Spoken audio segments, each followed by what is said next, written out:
nanti bapak-bapak juga tidak dirugikan nantinya. Mungkin kalau misalnya bapak-bapak langsung plot, oh ini begini pertanyaannya, jangan-jangan nanti ketemu lagi, oh di sini nggak bisa, geser lagi. Ya. Nah jadi mungkin saya rasa lebih baik ini dibicarakan segera. Ingat permasalahan dampak sosial penggunaan jalan umum itu sudah terlalu besar. Itu saja. Assalamualaikum warahmatullahi wabarakatuh. Jadi dari penjelasannya berarti rencananya belum 100% fix ya mengenai ruasnya ya. Kalau rencana kita udah fix, Pak. Sudah fix. Sudah fix. Dan tidak akan memakai jalan aspal. Tapi sebelum jalan ini selesai, kami minta izin memakai jalan yang kami mintakan dispensasi ini. kemudian itu Pak, yang di layar itu Pak, konstruksi lahan jalan dan pelabuhan 18 bulan. Itu Pak, yang skema itu Pak. Itu yang dari awal itu penjumlahan apa memang akhirnya 18 bulan yang kita perlukan waktu gitu Pak? Di total semua 3 tahun. Oh, 36 bulan berarti ya? 6 tambah 12 tambah 18 ya? 3 tahun dari sekarang kalau mulai sekarang. Dan kami sudah mencicil sekitar 4 kilo. Kemudian 4 kilo sudah dalam proses pembebasan lahan. Mohon maaf, kita tidak akan disclose jalur yang kita bebaskan. Tapi yang jelas itu bukan jalan desa, bukan jalan kabupaten, tapi kira-kira di timurnya Koren. Sebelum step yang ketiga kan harus dipenuhi 1-2 di atas itu kan. Yang kedua itu pemenuhan legalitas itu kenapa harus selama itu Pak? Jadi gini Pak, biasanya dalam pembangunan lahan atau pembangunan pelabuhan gitu Pak ya, itu tidak mungkin kita ajukan sebelum lahan itu 100% kita kuasai. Terlampau premature Pak, karena bisa jadi. Pertanyaannya begini Pak, kenapa membutuhkan waktu 12 bulan untuk pemenuhan legalitas? Itu baru tentatif Pak. Jadi di situ nanti akan ada izin lingkungan, ada AMDAL. Kalau bisa lebih cepat gitu Pak ya? Bisa, kalau mudah-mudahan lebih cepat. Karena ini akan melibatkan tidak hanya perizinan di darat, akan tetapi juga perizinan di laut, gitu Pak. PKK apa? PKK PRL, jadi banyak sekali aspek yang harus kita ini. Kita masuk Texas, Ya. pusat. Baik. Kami persilakan Ketua Komisi 2. Silakan Pak. Bismillahirrahmanirrahim. Assalamualaikum warahmatullahi wabarakatuh. Yang saya hormati Bapak Bupati Aceh Barat, Ketua DPRK Aceh Barat, serta Wakil Ketua Pansus, para kadis dan para pimpinan perusahaan yang telah hadir pada kesempatan ini.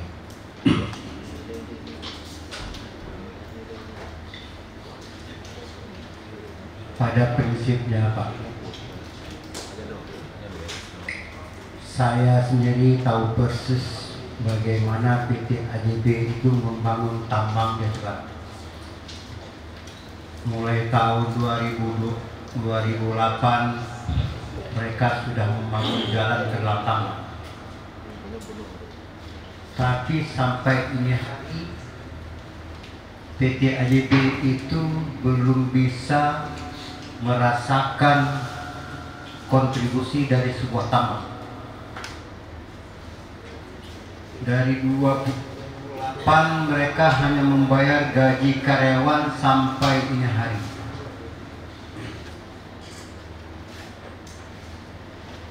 Sebetulnya kalau AJB mulai 2008 ada program membuat jalan dan sharing dengan PT IPE, saya rasa ini hari mereka sudah duluan menikmati daripada MIPA. Tapi apalagi PT ADB, saya lihat memang tidak ada keseriusan untuk membangun jalan. Sampai ini hari dalam IUP ADB IPE itu ada berapa lahan yang sudah dibebaskan? Ada 50% atau 30%? Saya rasa 30% nggak ada. Seperti Pak Ramli bilang tadi, kalau memang kita tidak merasa arogansi, mari sama-sama kita ingin membangun, karena tujuan kepala daerah ini memberikan IUP kepada perusahaan, jelas-jelas agar PAD daerah itu meningkat, Pak. Jadi kami juga ingin berjuang sama-sama Bapak agar PAD ini tercapai, Bapak juga sukses untuk membangun tambang.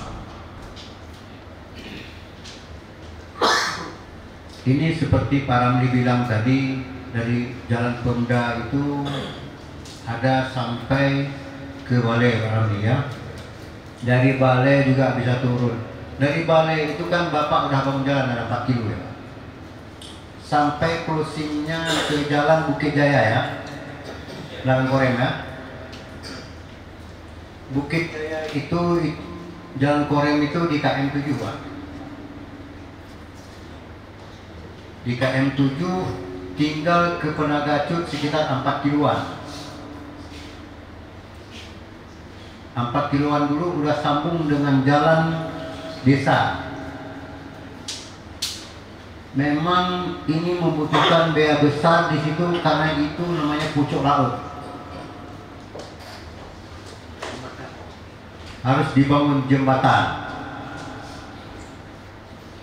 Ada daerah yang harus dibangun jembatan karena nggak mungkin Bapak timbun. Berapapun gunung habis masuk situ, itu jalan nggak bisa dipakai.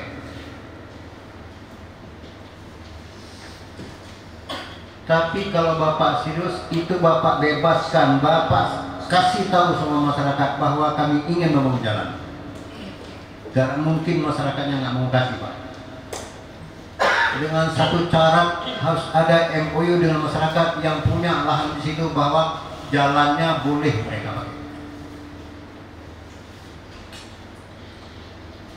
Kalau enggak mereka nggak mau kasih, kenapa? Karena itu udah kebun semua.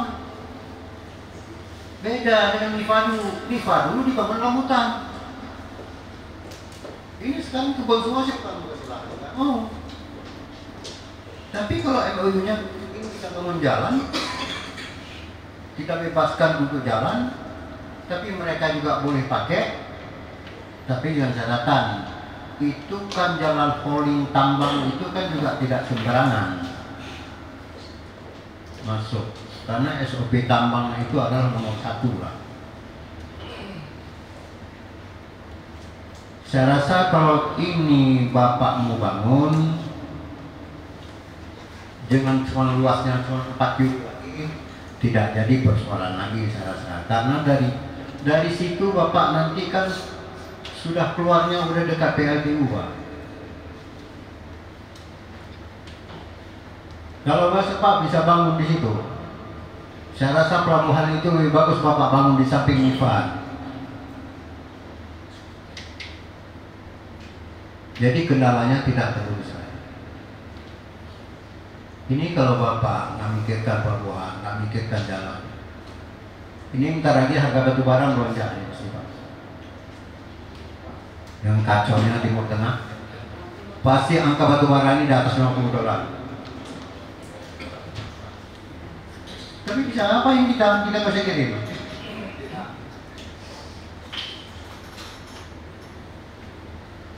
Jadi kalau menurut saya Bapak bebaskanlah daerah-daerah penaga lah, pinggir laut dulu, daerah di barat. Kalau jalan satu-satunya yang aman untuk Bapak gunakan untuk holding, untuk Bapak bangun, itulah daerah di belakang Korem itu.